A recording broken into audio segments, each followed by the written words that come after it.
All right, our next question, and this one we begin with Paige, Rutschmann. Candidates love to decry earmarks on the campaign trail, but earmarks have helped the citizens of Kansas and the city of Wichita.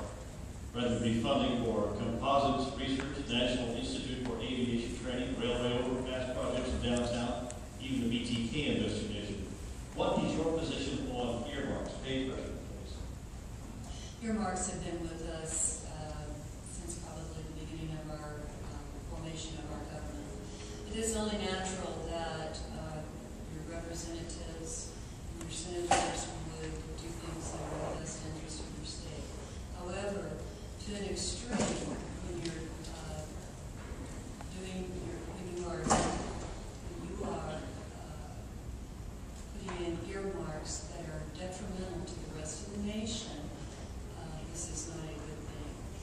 This is where, again, the ethics and the local and national level by the government in Washington needs to take a good, long, hard look.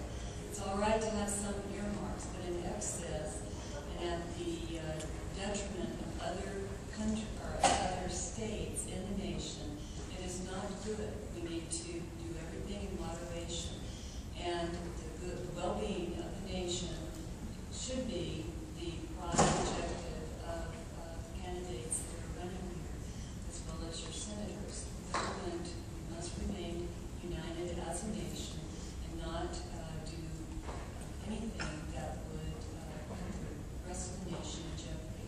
So while earmarks are a good thing for the individual states, not in excess, not at the detriment of other states.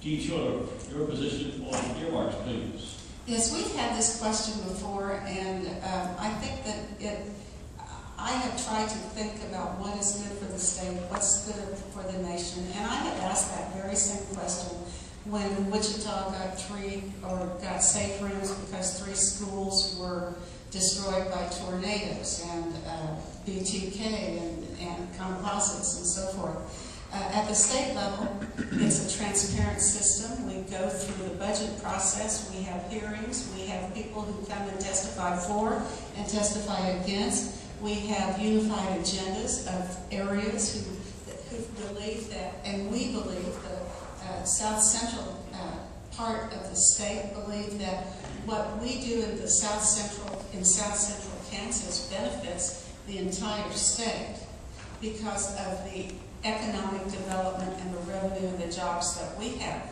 I believe then so that our aviation and our clusters in manufacturing here also benefit the nation. So in one way, it needs to be a transparent system going through the budget process with hearings to hear pros and cons about whether it should be in the budget.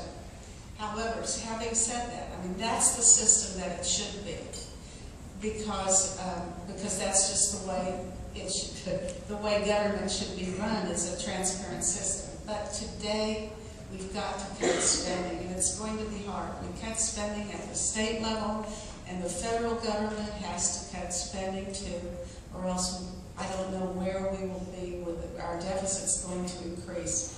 We'll have runaway inflation. We've got to get that under control.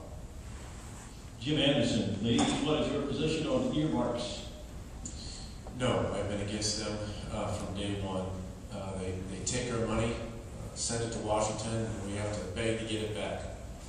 All the earmarks do is the lobbyists convince, they take our money, the lobbyists convince the reps and senators on the Hill to throw in an earmark. Those people in return get that money, and then a good portion of that money goes right back into the campaign coffers. It's corrupt from the top down. It needs to be stopped. Let the free market rule, overhaul the tax system, and you will pretty much eliminate most of the earmarking, if not all. As a matter of fact, I would support legislation that would outlaw earmarking. It's nothing but a way to spend our money and fill the bank accounts of politicians. Wayne Hartman, your opinion, your position on earmarks, please. Well, as I've stated from the beginning, I'm totally against earmarks. Earmarks is way of taking our monies to the federal government and dispensing it as they see fit, where we have no control or no benefit usually from that. Everybody thinks an earmark's good. If it's in your front yard and it makes your grass turn green, it's a good earmark. But let it go to Alaska and build a bridge to nowhere for hundreds of millions of dollars, and maybe it's not quite so intelligent. We need to consider that earmarks are nothing more than continual government spending, which is borrowed money, which is money we do not have, that we and our grandchildren get to pay back at an ever-increasing rate. $13 trillion worth of debt, earmarks are just another small part of continuing to build bigger and bigger debt. What we need is more free enterprise, less government regulation, and more competition. But bringing home the bacon to local district is another way politicians feed their pockets and get contributions for their campaigns from big lobbyists in Washington and special interest groups. This has to stop because it does not benefit you and me. Mike Pompeo, give the question. What is your position on earmarks? I'm against them. The predicate of your question also included says, hey, those are good for Kansas. You talked about safe rooms. Look, if safe rooms make good sense, I think we in Kansas will figure out how to fund them. We don't need to go call it a favor from a congressman in Washington, D.C. to get that done. The earmark process is corrupting and very troubling, and so I've said I'd oppose it from the beginning. I want to take a minute to address something Mr. Hartman just said. He said this in a couple debates, and he's talking about me. Although he did not mention me by name, he talked about money from lobbyists and PACs and the like, and he ran a huge ad in Washington, in the Wichita Eagle, where he took great claim to the fact that he hadn't taken any PAC money, but it implied through that he hadn't tried to get any PAC money. Well, that's not true. He tried diligently to get PAC money from some of the same places that I have received. I'm very proud of the folks that are supporting me. 4 times as many Kansans have contributed to my campaign as the combined group standing here before you today.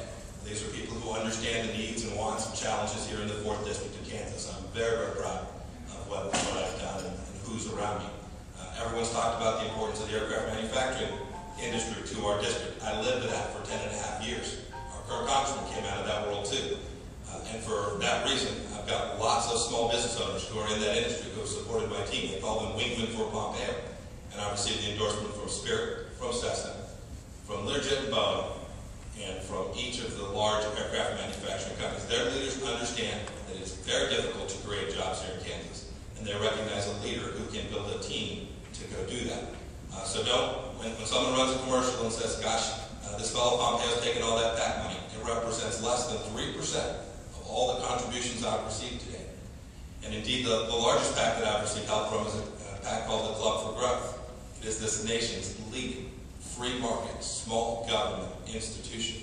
And they know that I'll go to Washington, D.C. and shrink government, and that's why they chose my candidacy over the folks who are sitting up here. I'd like to ask one final question, and it has to do with the fact that I think we all believe the willing